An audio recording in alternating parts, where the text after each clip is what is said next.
Bom dia, amigos. Mais uma semana, estamos aqui novamente reunidos para o nosso culto matinal dominical. Pedimos a bênção, a proteção de Deus para cada um de nós e que estejamos fortalecidos no Senhor e que esse seja o momento de nos alimentarmos com a palavra de Deus, também pelas nossas orações, que estejamos sendo alimentados pelo Senhor nosso Deus. Eu vou ler um texto da Bíblia um pouco longo, mas é importante. E eu vou ler então Eclesiastes, que é o livro escrito por Salomão, o pregador. E eu vou ler o capítulo 1 a partir do versículo 12. E o título aqui é A Experiência do Pregador. Eu, o pregador, venho sendo rei de Israel em Jerusalém. Apliquei o coração a esquadrinhar e a informar-me com sabedoria de tudo quanto sucede debaixo do céu. Este enfadonho trabalho impôs Deus aos filhos dos homens, para nele os afligir. Atentei para todas as obras que se fazem debaixo do sol, e eis que tudo era vaidade, correr atrás do vento. Aquilo que é torto não se pode endireitar, e o que falta não se pode calcular. Diz comigo: eis que me engrandeci e sobrepujei em sabedoria a todos os que antes de mim existiram em Jerusalém. Com efeito, o meu coração tem tido larga experiência da sabedoria e do conhecimento. Apliquei o coração a conhecer a sabedoria e a saber o que é loucura e o que é estultícia. E vim a saber que também isto é correr atrás do vento. Porque na muita sabedoria há muito enfado, e quem aumenta a ciência, aumenta a tristeza. Capítulo 2 de Eclesiastes, a vaidade das possessões. Disse comigo: vamos, eu te provarei com a alegria. Goza, pois, a felicidade, mas também isso é vaidade. Do riso, disse, é loucura, e da alegria, de que serve? Resolvi no meu coração dar-me ao vinho, regendo-me, contudo, pela sabedoria, e entregar-me à loucura, até ver o que melhor seria que fizessem os filhos dos homens debaixo do céu, durante os poucos dias da sua vida. Empreendi grandes obras, edifiquei para mim casas, plantei para mim vinhas, fiz jardins e pomares para mim, e neste plantei árvores frutíferas de toda espécie. Fiz para mim açudes para regar com ele o bosque, em que reverdeciam as árvores. Comprei servos e servas, e tive servos nascidos em casa. Também possuí bois e ovelhas, mais do que possuíram todos os que antes de mim viveram em Jerusalém. Amontoei também para mim prata e ouro e tesouros de reis e de províncias. Provi-me de cantores e cantoras e das delícias dos filhos dos homens, mulheres e mulheres. Engrandeci-me e sobrepujei a todos os que viveram antes de mim em Jerusalém. Perseverou também comigo a minha sabedoria. Tudo quanto desejaram os meus olhos não lhes neguei, nem privei o coração de alegria alguma, pois eu me alegrava com todas as minhas fadigas, e isso era a recompensa de todas elas. Considerei todas as obras que fizeram as minhas mãos, como também o trabalho que eu, com fadigas, havia feito. E eis que tudo era vaidade e correr atrás do vento, e nenhum proveito havia debaixo do sol. A vaidade da sabedoria. Então passei a considerar a sabedoria, e a loucura e a estultícia. Que fará o homem que seguir ao rei? O mesmo que outros já fizeram. Então vi que a sabedoria é mais proveitosa do que a estultícia, quanto a luz traz mais proveito do que as trevas. Os olhos do sábio estão na sua cabeça, mas o estulto anda em trevas. Contudo, entendi que o mesmo lhe sucede a ambos. Pelo que disse eu comigo, como acontece ao estulto, assim me sucede a mim. Por que, pois, busquei eu mais a sabedoria? Então disse a mim mesmo que também isso era vaidade. Pois tanto do sábio como do estulto a memória não durará para sempre. Pois passados alguns dias tudo cai no esquecimento.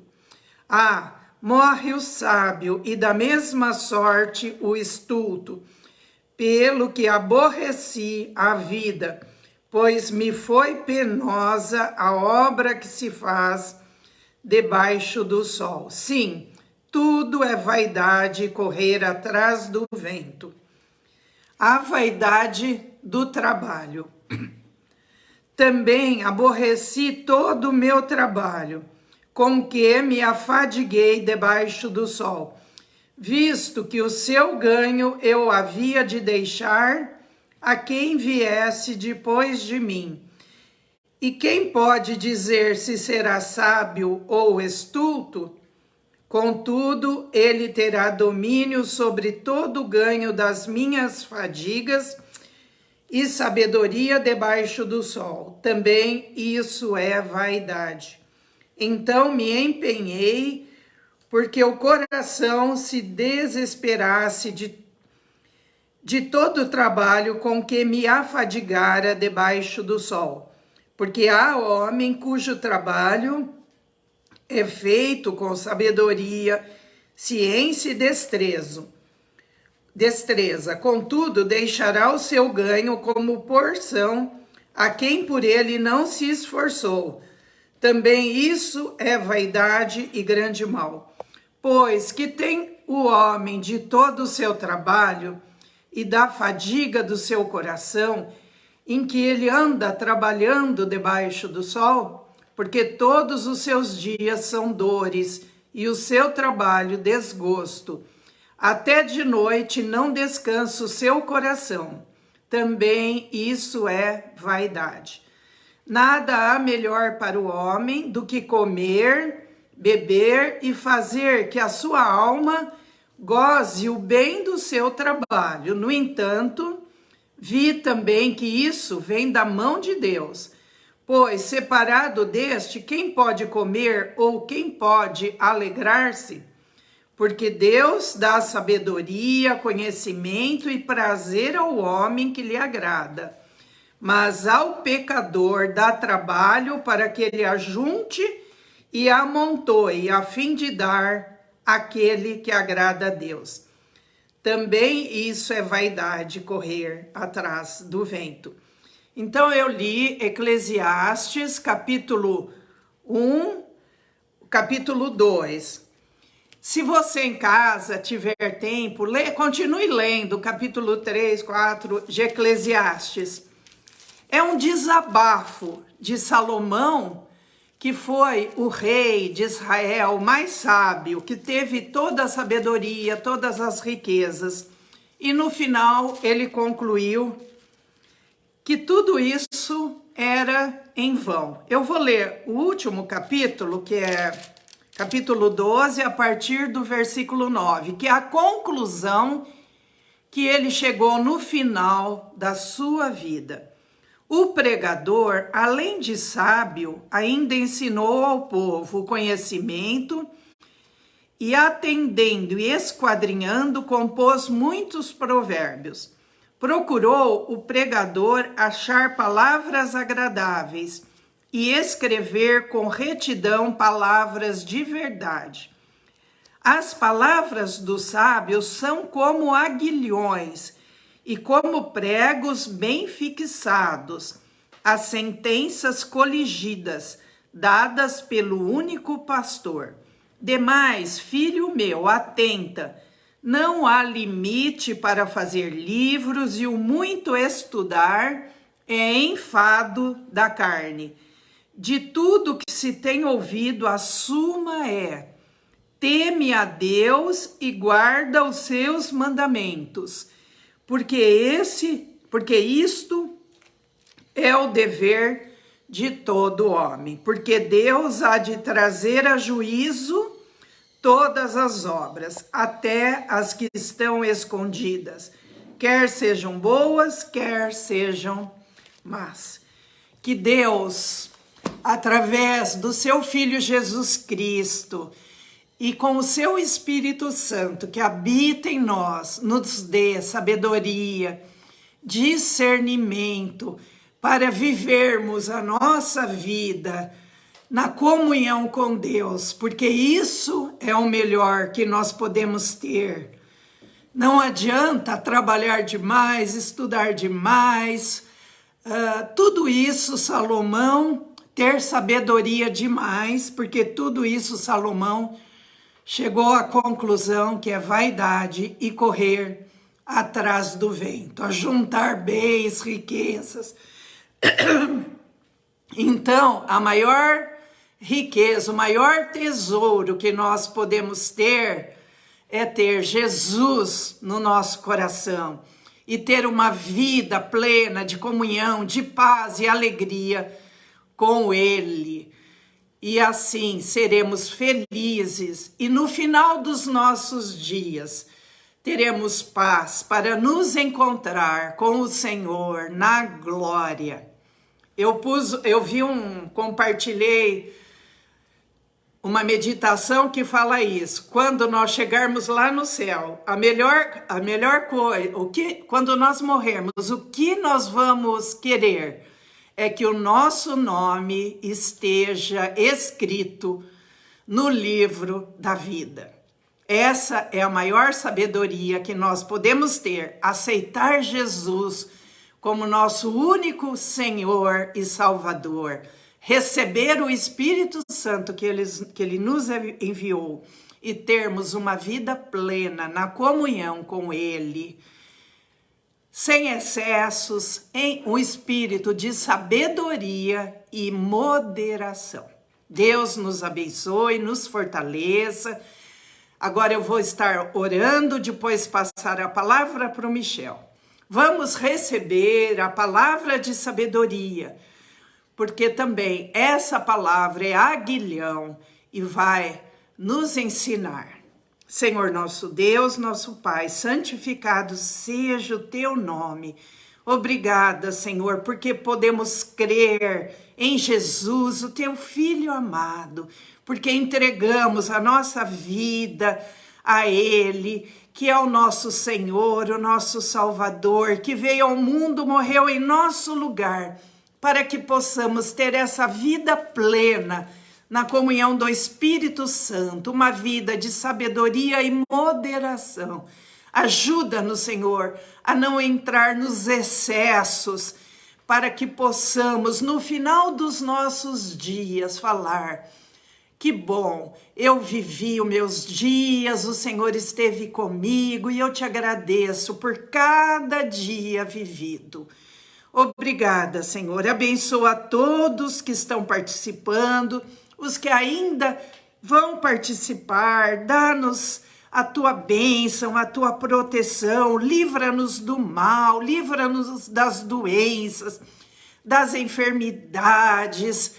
Ó Senhor, porque o Senhor mesmo, Salomão disse lá, que nem a comida, o alimento vale se o Senhor não nos der saúde, alegria para participar de todas as benécias que o Senhor nos dá neste mundo maravilhoso, que nós tenhamos a tua presença em nós, Senhor, nos santificando a cada dia.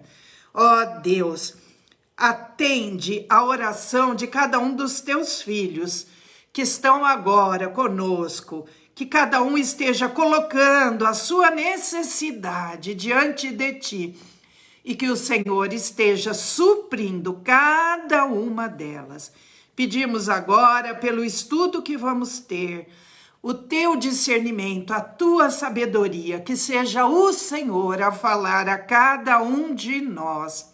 Em nome de Jesus. Amém.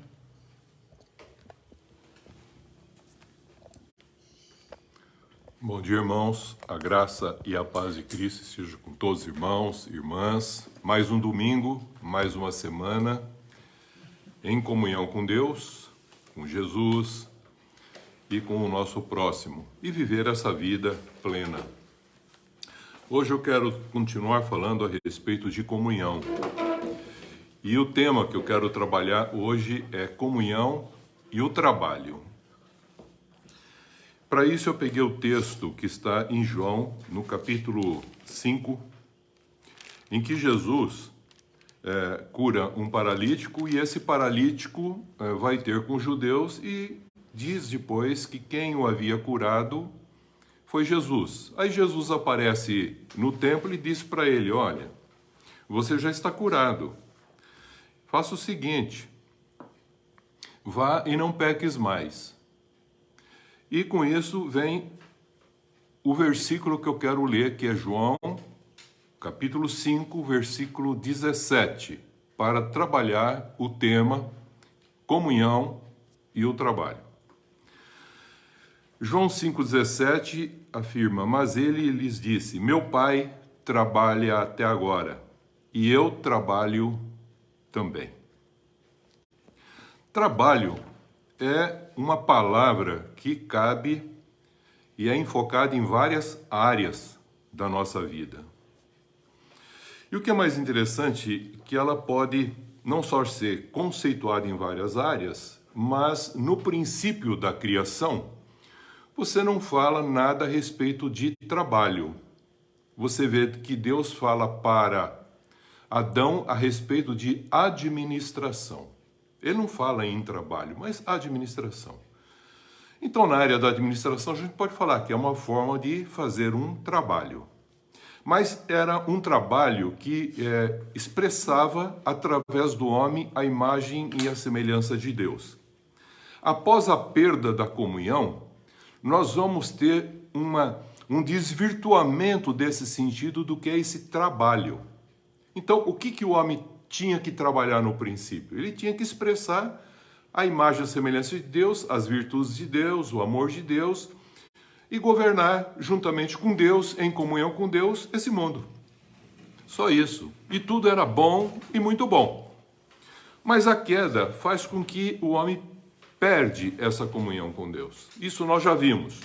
E o trabalho agora adquire um sentido de esforço, que a gente tem que se esforçar. Porque ele disse, por causa do pecado, o suor do rosto. Você vai lavrar a terra e ela não vai produzir como produzia. Então vai ter espinhos, abrolhos, você vai ter que fazer limpeza do solo. E aí, o que significa isso depois da queda? Que para o homem, ele falou, no suor do rosto você vai comer o seu pão. Então, para suar o rosto, esse trabalho tomou uma conotação de não mais uma coisa que fluía, uma expressão que passava através do homem, mas de alguma coisa agora que era com esforço, com força. Deus trabalha e Jesus trabalha, mas eles não fazem esforço. É algo diferente que nós precisamos entender. Por exemplo, uma árvore frutífera. Aí você fala, qual é o trabalho da árvore frutífera? Você tem várias árvores, mas uma árvore frutífera, ela exerce um trabalho espontâneo segundo a sua espécie, segundo a sua natureza. Então, é o trabalho que gera o fruto da natureza frutífera dessa árvore. Então, tem uma semente, essa semente gerou uma árvore, e a partir disso produz um fruto que dentro dele tem uma semente. Esse é um contexto que nós precisamos entender. Então, não há um contexto de esforço, é algo espontâneo da sua natureza. Mas o homem perdeu a natureza que ele tinha. Ele perdeu a comunhão com Deus, perdeu o contexto da santidade, perdeu a justiça, perdeu o conhecimento de Deus. Então, qual era a natureza agora do homem? Pecadora. Por exemplo, o trabalho de parto de uma mulher. Você usa o trabalho de parto de uma mulher. Depois da queda, você percebe que ele falou, agora você terá dificuldade e dores de parto. Para gerar o quê? Filhos e filhas para dar luz ao mundo. Mas o parto era uma coisa natural. Mas agora diz que por causa disso vai ser difícil. E tem um âmbito espiritual para isso também. O trabalho do homem ficou que ele deveria fazer o quê? Lavrar a terra com o suor do rosto para obter o sustento da vida. Lavrar a terra subentende não só a terra física em que ele está, mas a terra que o compõe. Então, que é desse pensamento que você encontra muitas afirmações de quando uma pessoa vai trabalhar. Eles dizem assim, você já deve ter ouvido, vamos para a luta? Então, muitos acham que trabalho é luta. E vimos aí o Salomão falando sobre trabalho. E a gente percebe que essa visão de trabalho não é luta. Então, luta não é trabalho. E o que é mais interessante, trabalho também não é luta. O trabalho é um esforço para atingir uma meta, um propósito segundo a vontade de Deus. Então, era algo que saía espontaneamente pela comunhão que o homem tinha com Deus. Mas a perda da comunhão faz agora que o homem tenha que trabalhar primeiro com ele, sua terra, para depois também expressar transformações no meio em que ele se encontra, na terra onde ele se encontra. O trabalho de Deus Pai e do Filho que fala aqui é para regenerar e reconciliar o homem adâmico à comunhão com Deus. Então ele veio para curar, restabelecer o funcionamento do homem, para que o homem agora, o mal tinha feito uma alteração funcional na sua identidade, ele já não tinha mais a imagem e a semelhança de Deus, também mexeu na sua natureza, não tinha mais um contexto de santidade, e o seu propósito, que era de fazer a vontade de Deus, deixou de fazer, ele começou a buscar os seus interesses. Razão de Paulo fazer uma afirmação em 1 Coríntios 15, 58, eu quero destacar isso para chamar a atenção a respeito do que Paulo está falando. Ele afirma assim, que o vosso trabalho no Senhor, eu vou repetir, que o vosso trabalho no Senhor não é vão. Ele não está falando um trabalho para o Senhor. Deus não quer que ninguém fique fazendo trabalho nenhum. Ele quer restabelecer a comunhão de um pai com filhos. E é isso que Jesus veio fazer. Trazer filhos ao arrependimento para voltar ao Pai Celeste. Então, vou repetir. O vosso trabalho no Senhor não é vão. 1 Coríntios 15, 58. Portanto, ele afirma nesse mesmo contexto aqui de Coríntios, sede firmes e inabaláveis e sempre abundantes na obra do Senhor. Não é na tua obra, é na do Senhor. A obra é do Senhor. A nossa missão é entrar nesse propósito da obra do Senhor, para fazer a sua vontade. Na física, como também na psicologia, na economia, você vai encontrar a palavra trabalho também. Na física, o trabalho é a energia transferida a um corpo para que ele se desloque. Veja, energia transferida a um corpo para que ele se desloque. É a multiplicação da força pelo deslocamento. É a fórmula que você tem lá na física. Seria o quê? A energia utilizada para realizar um movimento. Então, o homem confunde o trabalho com luta. Primeiro erro. Trabalho não é luta. Você vai encontrar a necessidade de lutar enquanto você estiver trabalhando. Já vimos isso em parte domingo passado. E trabalho também não é a obra realizada. É o movimento que ocorre no interior de cada um de nós.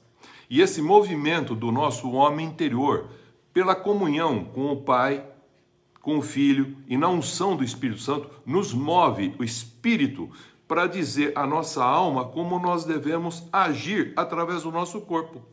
Esse movimento interior faz com que o físico, carne, haja com uma atividade. E essa atividade vai gerar algo visível, a partir de algo invisível que está dentro de cada um de nós. Esse é o trabalho. Esse é o contexto da força, de uma energia que nos move internamente, que nos dá força internamente para fazer algo que se torna visível através do nosso corpo físico. Então o trabalho é a força de mover o homem interior, invisível, incompreendido para muitos, quanto à sua natureza de ser, natureza santa, para expressar através do físico um resultado final visível, um fruto. Por isso que a Bíblia fala, pelos frutos você conhece a árvore.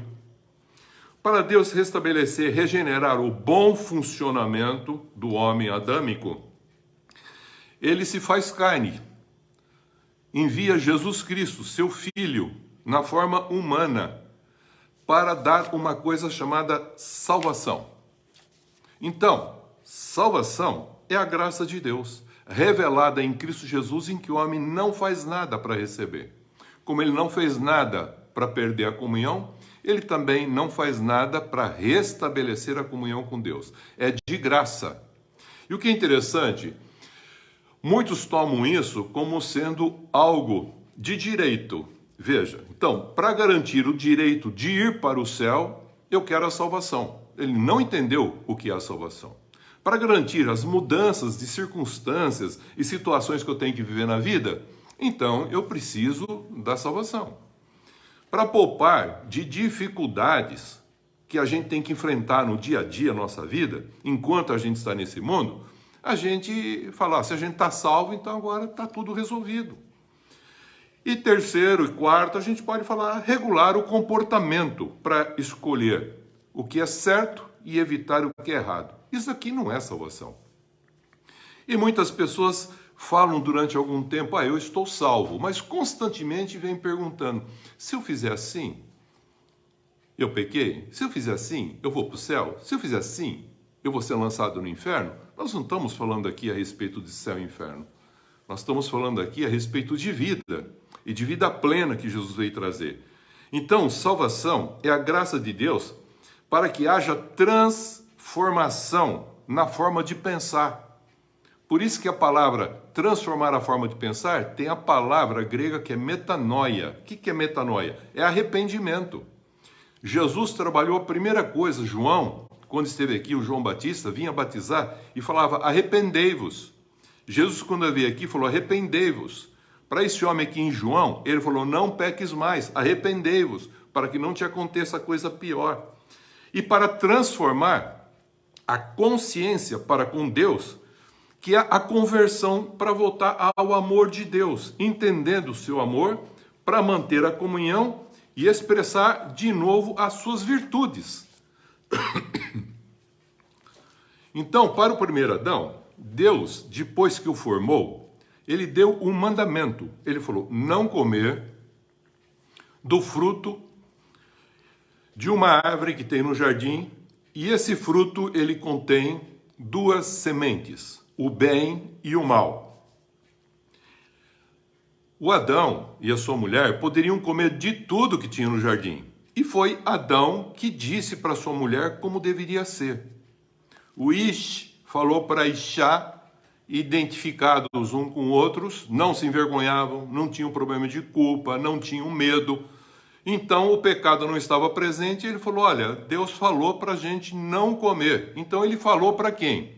Ele falou para a sua mulher, para Ishá. Como ela desobedeceu, ele passou depois a chamá-la de Eva, Shavá. E por que Eva? Porque ela comeu do fruto proibido que o marido falou para ela não comer. Deus não tinha falado com ela, Deus falou com o Adão. Como Deus falou com Jesus Cristo para falar para nós como que tem que ser agora. O que é interessante, eles poderiam comer de tudo que tinha lá. O problema não era comer, era desobedecer uma única árvore que eles não podiam comer. Aí o mal veio e fez o que com eles? Fez com que eles pudessem comer daquela árvore, para que eles pudessem ficar independente de Deus. E, independente de Deus, perdendo a comunhão com Deus, o que aconteceria?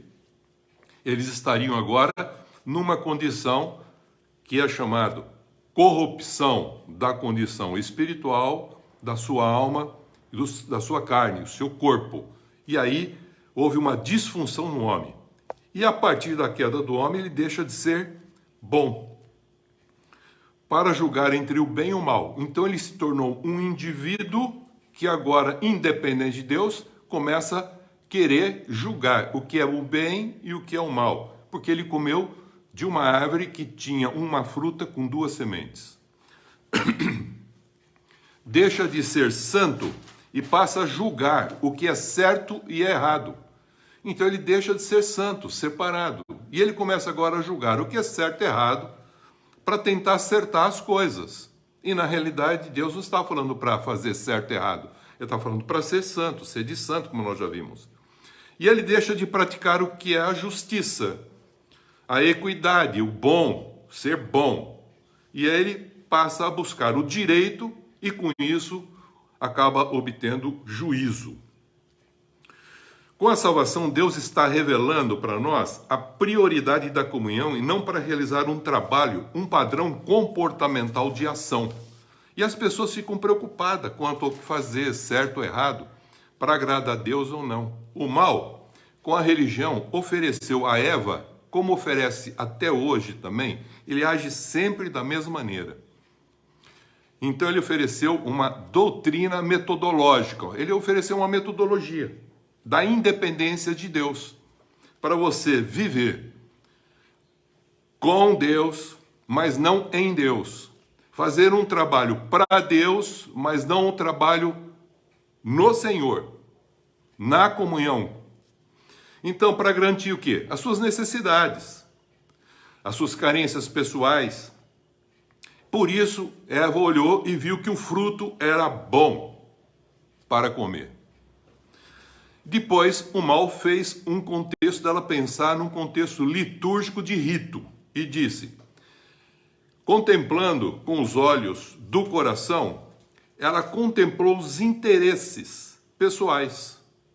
Primeiro, concupiscência dos olhos, coisa que há no mundo, está lá em 1 João capítulo 2, de 15 a 17. Somos tentados assim, concupiscência dos olhos. Viu que o fruto era bom. Depois, ela contemplando, ela queria satisfazer os seus interesses individuais e não mais em comunhão com Deus para fazer a vontade e a missão de Deus. Ela queria fazer uma missão para ela e colocar Deus para resolver os problemas dela. E aí que começou todo o problema da humanidade. Essa é uma liturgia ritual que está na religião. É um rito para contemplar os olhos do coração. Porque abre os olhos do coração e ele busca os seus interesses pessoais. E depois ele dá uma teologia de poder para Eva e diz o seguinte para ela, para manter os seus direitos e privilégios, para ser como Deus. Você vai ter todo um poder, você vai ser poderosa, vai se empoderar. E aí isso passou para o homem, os dois caíram e a partir daí Deus está fazendo com que o homem volte com a salvação, arrependido, convertido, para ter de novo a comunhão de novo, para continuar expressando um trabalho que Deus quer segundo o seu propósito. Deus com a salvação está revelando a prioridade da comunhão e não para realizar um trabalho para Deus, como um padrão comportamental de ação. Ele está querendo que a gente faça um trabalho não por obrigação, mas um trabalho de obediência e em obediência expressando o que nós perdemos, a imagem e semelhança que Jesus Cristo veio trazer e restabelecer. A pergunta que eu faço é a seguinte: onde estava a árvore que o primeiro Adão não poderia comer? Isto é, ter comunhão com o fruto daquela árvore, comer daquela árvore, se alimentar dela. E que Deus falou, não, no dia em que dela comer, certamente morrerás. Aonde estava? Você fala, no paraíso. Veja, perde essa condição e é de lá que o homem é expulso. Perde essa comunhão com Deus. Agora, onde está a única árvore que Deus proporcionou aos filhos adâmicos afastados de Deus para comerem e terem comunhão com Ele novamente? Você fala, no mundo. Ele mandou Jesus Cristo, a essência da vida eterna, a árvore da vida. Ele mandou e falou, ouça o meu filho. olha para o meu filho. E é no mundo que Jesus Cristo veio para restabelecer a comunhão do homem com Deus. Então ele trouxe a salvação gratuitamente. Mas não é direito nenhum do homem. É para que o homem mude, transforme a sua forma de pensar, metanoia, arrepende-se. E entenda na conversão para Deus, para voltar à comunhão e expressar novamente de forma espontânea, com equidade, com amor ágape, as virtudes de Deus.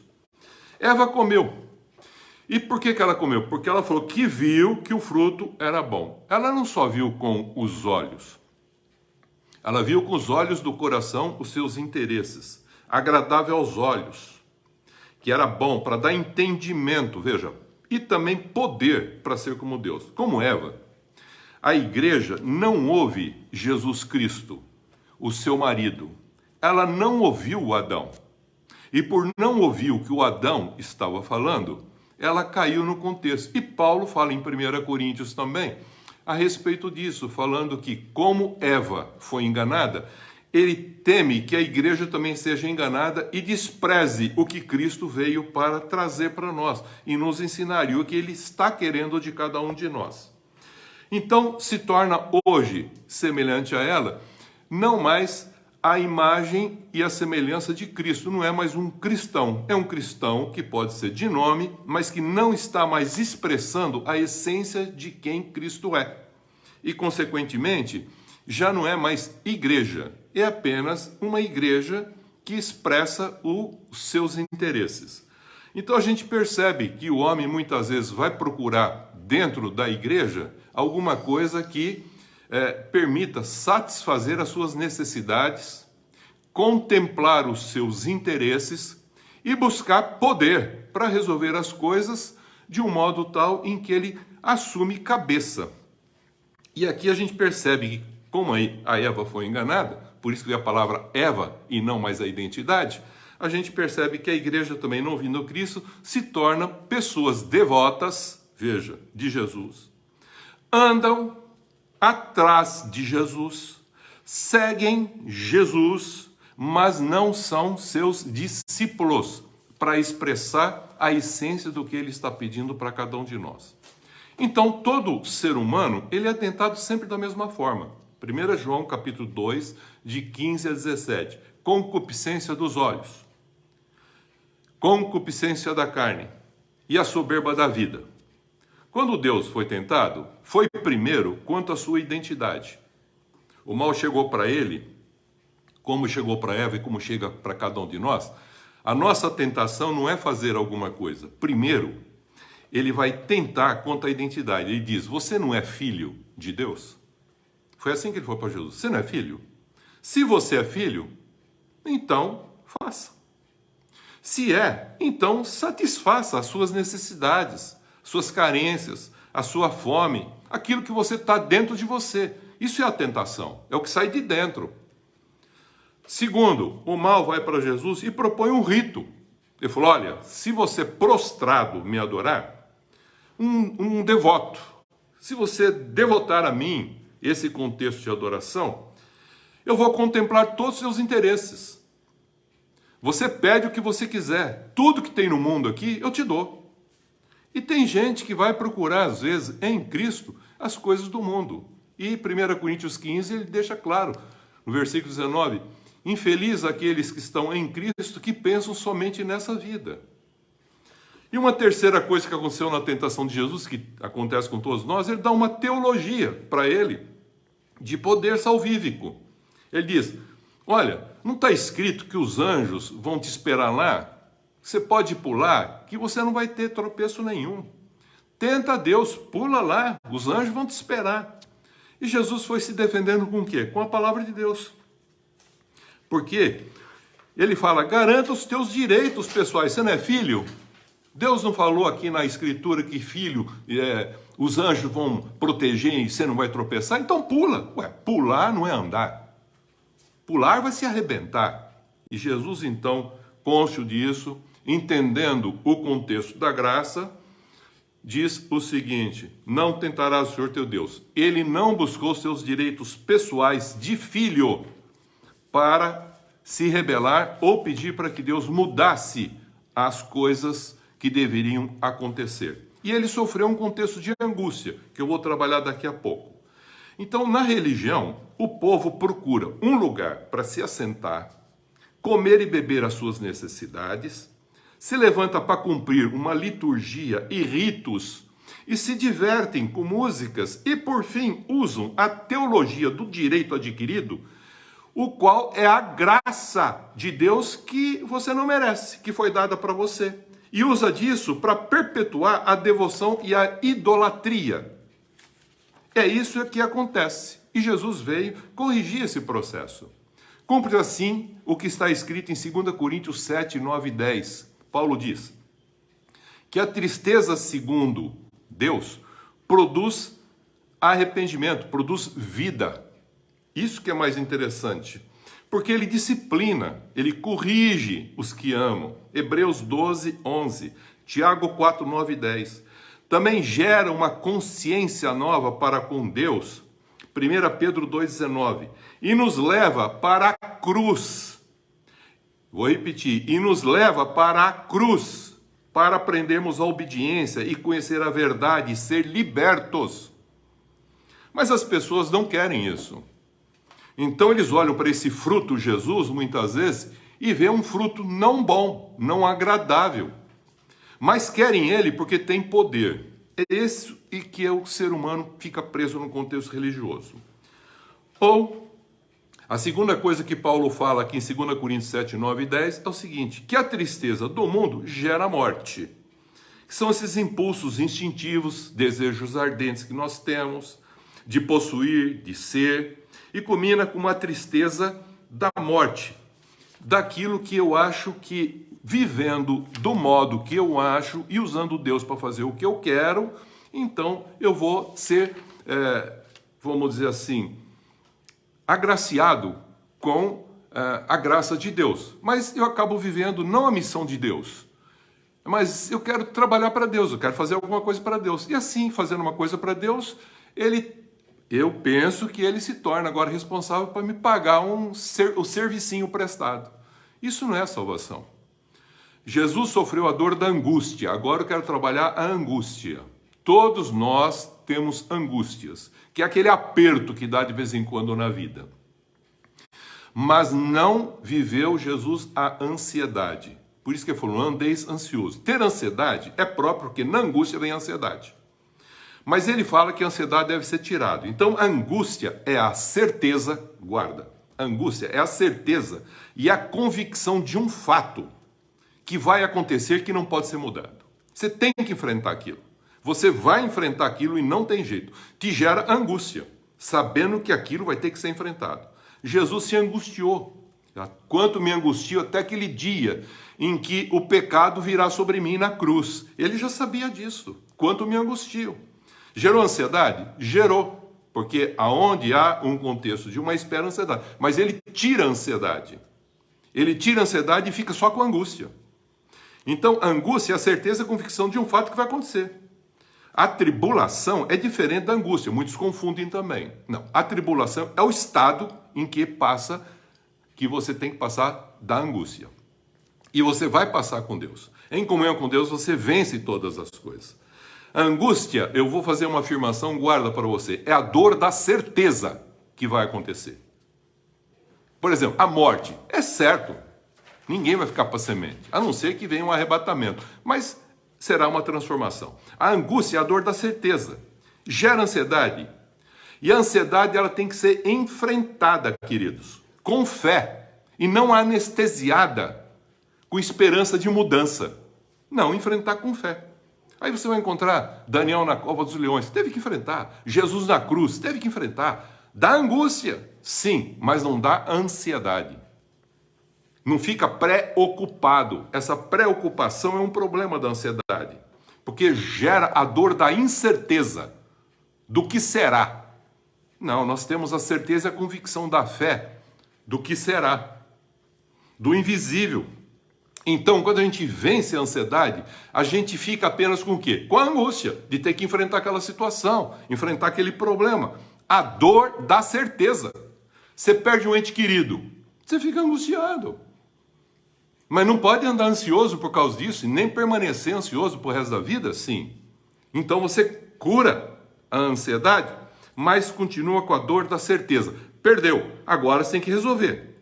Quando você não quer sofrer a dor da certeza e da verdade, que é a angústia, você acaba acrescentando uma outra dor, a dor da ansiedade e da incerteza. Então isso é muito comum com a presunção do certo sobre Deus. E por não conhecê-lo, fica desapontado como Jó e sofre a frustração, porque ele se achava.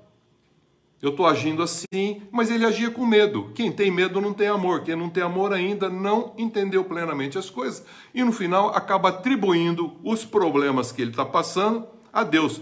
E culpa inclusive Deus pela sua dor. É isso que aconteceu com Jó. E Jó é um livro para nos mostrar que nós podemos passar por esse perrengue na vida semelhante a ele.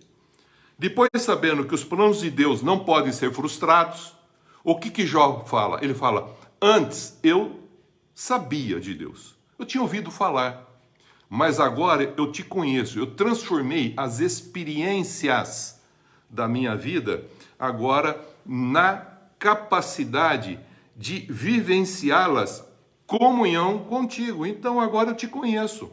Agora eu tenho comunhão contigo. Ter comunhão é conhecer, é ter intimidade. O homem, por não entender e compreender a sua dor, procura culpar alguém. E acaba culpando no final, quando não acha alguém, acaba culpando Deus. Sente amargura no coração, o que gera tristeza e que afeta a todos e não só a pessoa. Está lá em 2 Coríntios, capítulo 2, versículo 5. A tristeza do coração, Provérbios 15, 13, diz, abate o espírito. Em João 16, 6, 20, Jesus diz que a tristeza, quando ele falou a respeito dele ir embora, que ele ia morrer, falando para os discípulos, ele falou, a tristeza encheu o vosso coração, porque eles receberam o conhecimento. Em Eclesiastes 1,16, hoje foi lido sobre Salomão, Salomão disse exatamente isso. Quanto mais você conhece a verdade, mais você sofre, porque você não consegue mudar, transformar o outro. Quem vai fazer isso é o Espírito Santo. Cabe você apenas a falar. Então, o aumento da ciência e do conhecimento gera tristeza. Nesse caso, eles não ficaram tristes por causa da morte. Eles ficaram tristes porque eles, entendendo, tiveram um anúncio de esperança e fé. Porque ele falou, eu vou para o Pai, vou preparar lugar e depois eu vou esperar vocês lá e vocês vão estar comigo sempre. E essa tristeza que aconteceu em vosso coração vai se transformar em alegria. Então, a tristeza de Deus gera arrependimento e alegria, porque corrige o ser humano na sua forma de pensar, na sua forma de ser. E por isso que esse desapontamento é pessoal, que reforça a frustração e gera tristeza para arrependimento. Foi o que aconteceu com eles, quando existe o quê? Uma verdade expressa. Então, a palavra de Deus, a tristeza que ela gera, no princípio parece que não vem alegria. Vem primeiro uma tristeza que nos move a uma transformação interior, para depois expressar a alegria de ser uma nova criatura. Deuteronômio 26, 7 a 9, lá ele diz o seguinte, nós, quando estávamos no Egito, nós clamamos a Deus e ele atentou para a nossa angústia. Quando tiver que enfrentar uma angústia, você percebe que ele fala assim, ele não só vai ouvir esse momento da angústia e vai fazer com que você saia ou não. Se ele não permitir que você saia, como Daniel, como Jesus e tantos outros, você vai passar por elas, mas com Deus, em comunhão. Por isso a comunhão e o trabalho que a gente tem que fazer para passar com fé por esse problema, essa situação. Então, não haverá o quê? Ele falou assim, Deus atenta para a nossa angústia, para o nosso trabalho e a nossa opressão que a gente estava vivendo na condição do Egito e é a mesma que acontece para nós aqui no mundo. Quando tiver que enfrentar a angústia, é preferível cair nas mãos de Deus. E é isso que o Davi falou, e não na mão de homens, segundo Samuel 24:14 e 1 Crônicas 21:13. Pois ele diz, em Deus há muita misericórdia. Então o que Deus está querendo com a salvação? Restabelecer, reconciliar o homem com ele, para que o homem volte ao seu amor e compreenda o quanto ele ama o ser humano, para que o homem não fique afastado dele. Mas na infantilidade espiritual, o homem acaba sofrendo pressões exteriores e por não ter completude interior, crescimento, maturidade interior espiritual, do homem interior, alma e espírito, ele deprime-se, porque sofre pressão exterior, sofre uma depressão porque não tem conteúdo interior. E para Deus, a gente deve pedir orientação e não solução do problema.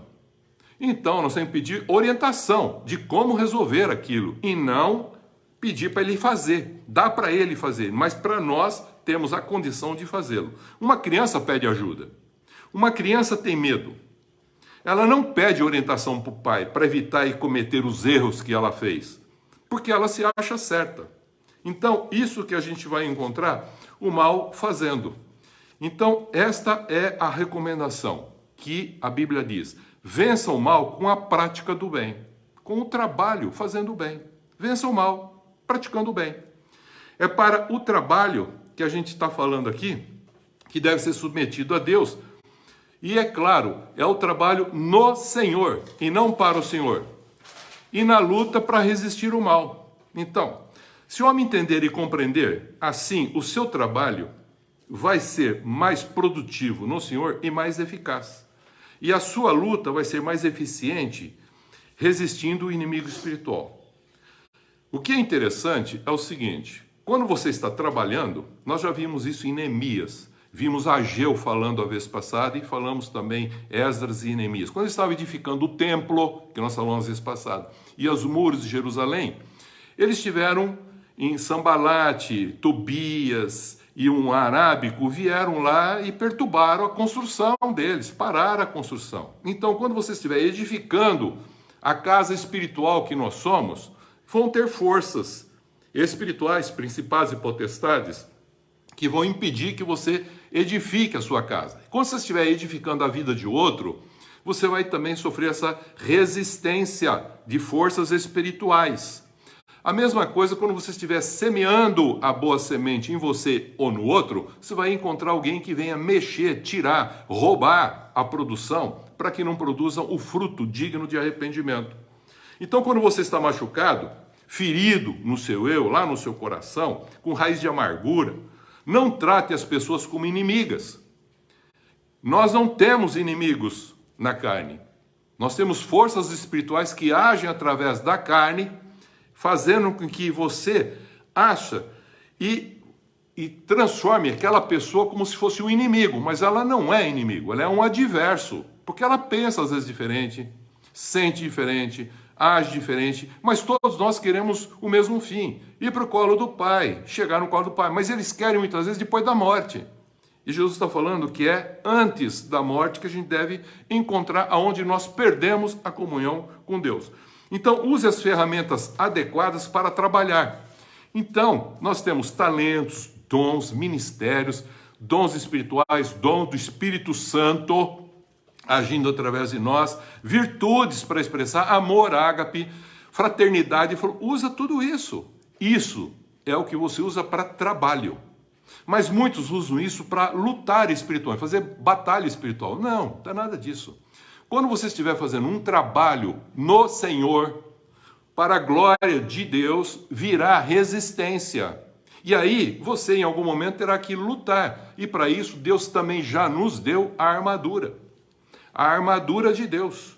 O capacete da salvação, a espada, que é a palavra de Deus, o escudo da fé, a couraça. E assim, nós vestimos, porque Deus não fez a gente para lutar, embora seja um exército, Ele fez a gente para trabalhar. Mas sabendo que enquanto nós estivermos trabalhando em prol de uma missão que Deus quer, segundo o seu propósito, segundo a sua vontade, virá uma força inimiga dele contra nós para impedir que a gente faça.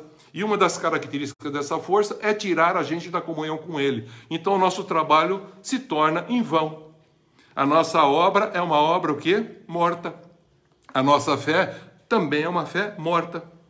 Então sempre que você trabalhar, veja a palavra, não é para o Senhor. Sempre que você trabalhar no Senhor, em comunhão com, expressando essa essência da comunhão, haverá resistência, haverá oposição, pensamentos adversos. Mas não haverá comprometimento, porque Ele já deu para nós a essência na salvação, tudo que nós precisamos, que é o revestimento da armadura de Deus. A nossa luta não é contra carne e sangue, queridos. Não é contra você, nem contra as pessoas, carne e sangue, pessoas semelhantes a nós. Mas é contra ideias, ideologias, pseudos, verdades, sofismas que estão na mente, que ainda não entenderam, doutrinas espirituais de ensino de demônios, contrário à vontade de Deus. A luta não é para obter vitória ou ser vitorioso. Não, não fala isso. Porque quem fez a vitória foi Jesus Cristo. A luta é para ser mais que vencedor. O que é um vencedor? O vencedor não quer a derrota do outro, porque o mal já foi derrotado. E quem fez essa vitória por nós com a salvação foi Jesus Cristo. Então Ele já deu de graça. Todos já têm. Mas eu preciso vencer primeiro a mim mesmo, para depois ajudar o outro a vencer e alcançar os objetivos que Deus quer. Então, muitas vezes fala assim, eu estou cansado com o meu trabalho. Trabalho não cansa ninguém. Se o trabalho está dando cansaço, é porque o cansaço é da inconstância, sempre focada e repetida, de fazer a mesma coisa segundo um sofisma, uma pseudo-verdade. Por exemplo, se você pegar um arame até grosso, e aí você pega, fica dobrando ele, em constância, fica mexendo nele, sempre no mesmo ponto, mesmo pensamento, mesmo lugar, mesmo ponto, mesmo pensamento, vai mexendo nele, ele começa a ficar quente. Vai ficando quente esse arame, vai ficando quente, e pouco ele quebra. O que isso significa para nós? Que a inconstância de um movimento repetitivo interior, preocupação, fica preocupado, fica lá, que nem um arame. Vai esquentando a cabeça, vai esquentando o que a gente chama a mente. E, consequentemente, faz o quê? Dá um tilt, deprime o ser, porque falta elementos físicos, aqueles neurotransmissores na parte física, e também acaba faltando cabeça, porque fica pré-ocupado. Ele não se ocupa para fazer, ele fica pré-ocupado, gastando tempo. E aí, o que acontece? Aquece e entra em fadiga. Entra em cansaço como metal. Então, transforme com a ressurreição que você já recebeu em Cristo Jesus, a sua vida para ser exatamente esse contexto que nós estamos falando. Pensar muito em uma só coisa esquenta a cabeça, queridos. E acaba gerando a fadiga mensal, física e psíquica. Então, isso pertence a que condição? A escolhas. Quando você fica escolhendo, entre o certo e o errado, entre o bem e o mal, fazer ou não fazer, ir ou não ir, você vai tendo o quê? Esquentando a cabeça só. A decisão, Deus deu pela fé. Decisão, certeza e convicção. Então a decisão não permite oscilar. Não é esse vai e vem, sempre num ponto. Não, a decisão permite solucionar com amor ágape, sem interesse, para evitar o que? A fadiga no trabalho e nas lutas, sendo as forças renovadas pela comunhão com Deus. Por isso que ele falou, a cada manhã Deus renova as nossas forças como a águia que sobe. Então o Pai trabalha até hoje, Jesus Cristo também trabalha. Então, parece que eles ficam fazendo esforço. Não, eles não estão fazendo esforço. Porque a natureza dele, em amor, santa e justa, expressa isso de uma maneira espontânea, com equidade. Por isso que o reino, o cetro do reino de Deus é a equidade. Mas o homem não quer a equidade. Aparece então o que? A inequidade. Somente Satanás ciranda e passeia em volta da terra. É só você ler Jó, capítulo 1, versículo 7.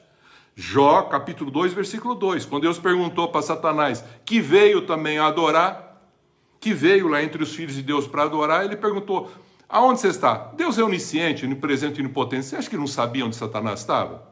Sabia, mas ele perguntou para saber. Sempre Deus pergunta. Jesus pergunta para saber como a gente pensa. Qual é o nosso pensamento? É sofismático ou é com a verdade? Quantas vezes Jesus perguntou, como você pensa? Ele respondeu assim, falou, tá certo, viva. Ah, mas quem é meu próximo? Tá vendo? Então agora eu preciso contar uma história. Ele conta uma história para ajudar. Então, só Satanás se iranda e passeia em volta da terra. Onde você estava, Jó? Eu falei, estava passeando. Não tem trabalho, é passeio. O trabalho do mal é desconstruir a vida, é separar o homem da comunhão com Deus, é fazer com que o homem, quando ele produz algo, como tem uma boa semente, ele vem lá para roubar a semente, matar a fé.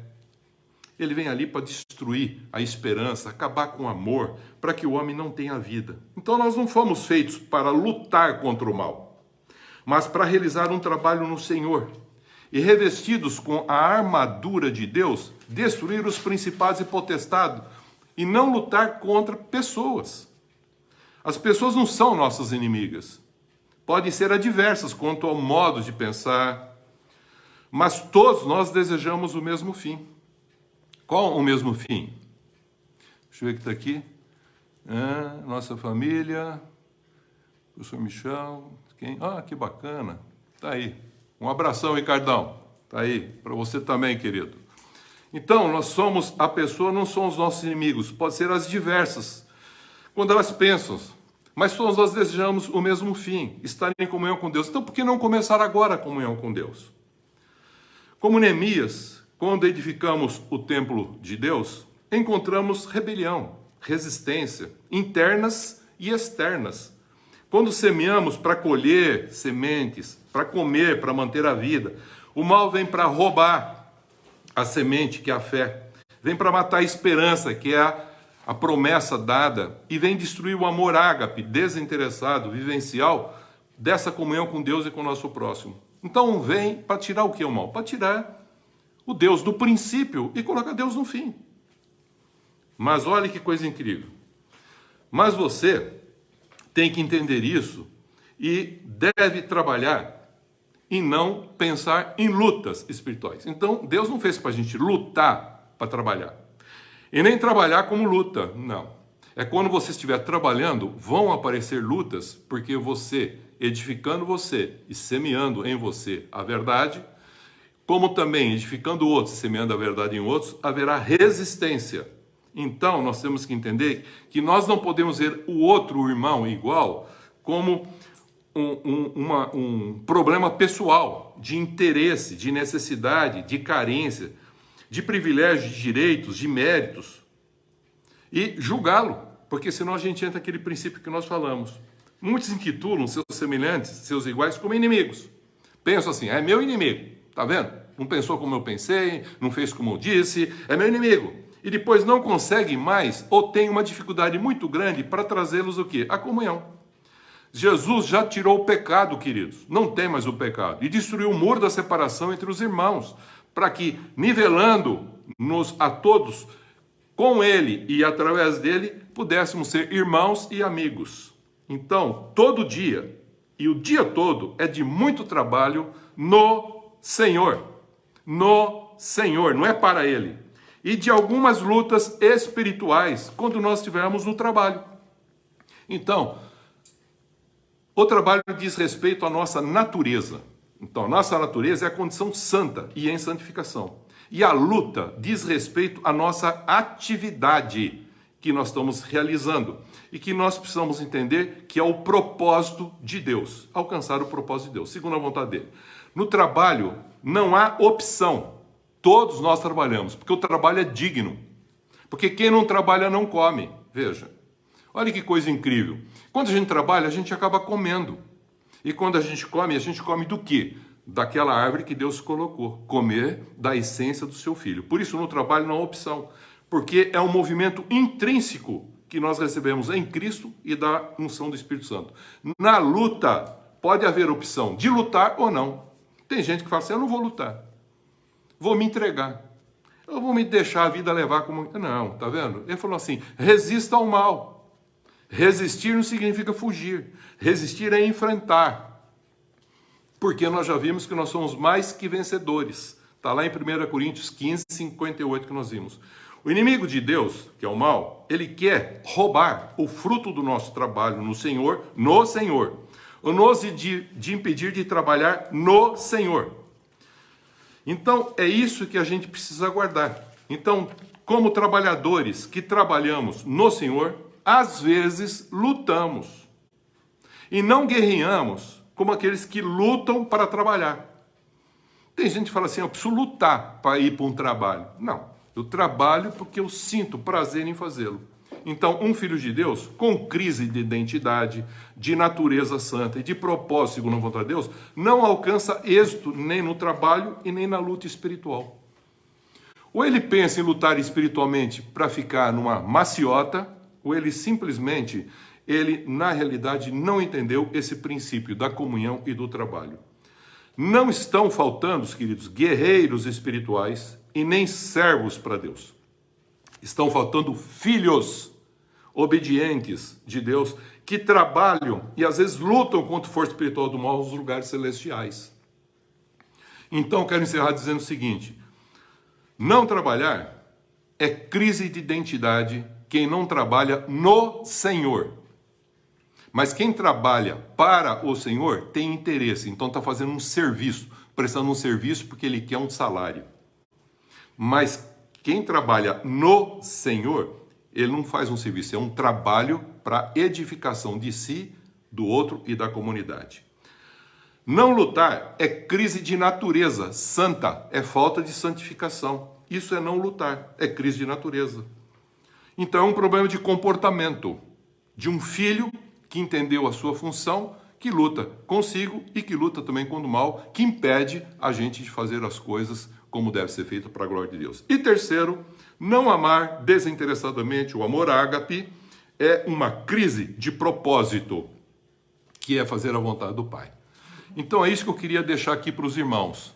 A importância da comunhão é necessária para que a gente possa ter um trabalho e quando aparecerem lutas por causa do trabalho no Senhor, a gente seja mais que vencedor, porque vitorioso já recebemos de Cristo a salvação. Então a salvação foi dada para todos, então não fique preocupado com a tua salvação, querido. Faça um crescimento de santificação e alcance a comunhão para a honra e a glória de Deus e para o seu bem, aqui e agora. Por quê? Tendo a certeza da morte, convicção, certeza. Aí você fala, é angústia? Você fala assim, não, vou passar por ela. E é o que Jesus falou, ainda que morra, viverá. Passaremos, porque nós somos mais que vencedores em Cristo Jesus. Que Deus abençoe em Cristo Jesus. Amém por essa palavra de sabedoria. E o Michel tem que correr para conseguir passar tudo aquilo que ele preparou.